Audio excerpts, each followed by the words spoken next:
Hey, I'm Natalie Buck. I'm part of the cast and crew behind the media product Obsession, which you've just been looking at. Hopefully you really enjoyed it. We certainly enjoyed making it, and hope this goes well. Welcome to my DVD extras evaluation. I'm going to be answering some questions. Let's get on with it, shall we? In what ways does your media product use, develop, or challenge forms and conventions of real media products? Basically, that question is asking how is it a thriller and what have you done with conventions of thrillers in order to make it look like a thriller film and apply it to that genre. I think our first example of how we did this is the soundtrack we used.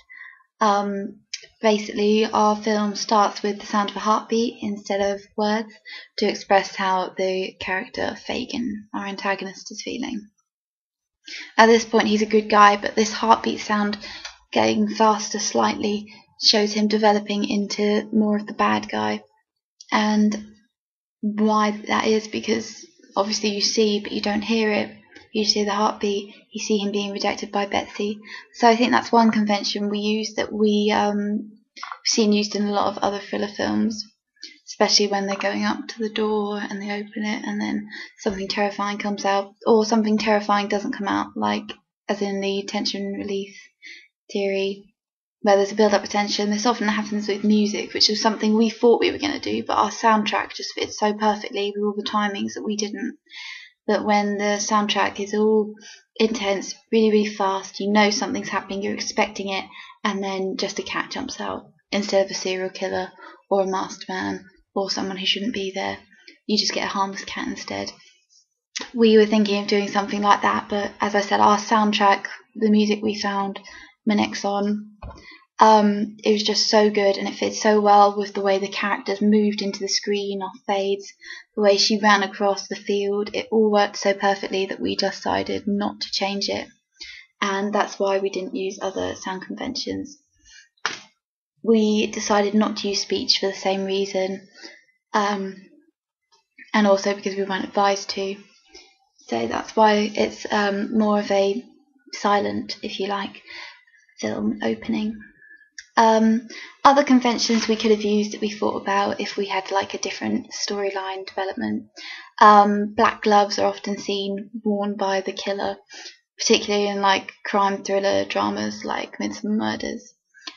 The killer always wears black gloves so they don't leave fingerprints anywhere, so they're untraceable. But then we thought about the fact that Fagin is a schoolboy, essentially, or a dropout. He's not going to be that clever. He's not bothered about getting caught. All he wants is Betsy because he's obsessed with her because she rejected him. So that was one other convention that we could have used, but we decided against. Another convention we use, seen in pretty much every horror thriller subgenre, is the convention of blood, a bit of gore. But we did it in our own unique way. We developed it so that when we killed off Henry, we didn't show his body to show you, the audience, that he was dead. We just showed the murder weapon, which is also another convention. But we drenched it in blood, cleverly done with food colouring on the prop side of that. That's how we use that convention. Seen in, as I've said, pretty much every subgenre or horror film, horror thriller that you can find, because horrors are also always associated with death or the supernatural. Ours isn't a supernatural thriller, it's a horror thriller. So we used an element of gore, and we developed it our own way, because usually you'd have seen a body or you'd have seen some part of it with blood on. We decided to steer completely away from that, mainly because it's low budget, but also because it worked for us and we wanted something simple. We only had a short amount of time, just a film opening to show you that he was dead, and that's how we decided to do it, really. Yeah, thanks very much. I'll see you on the next question. Bye!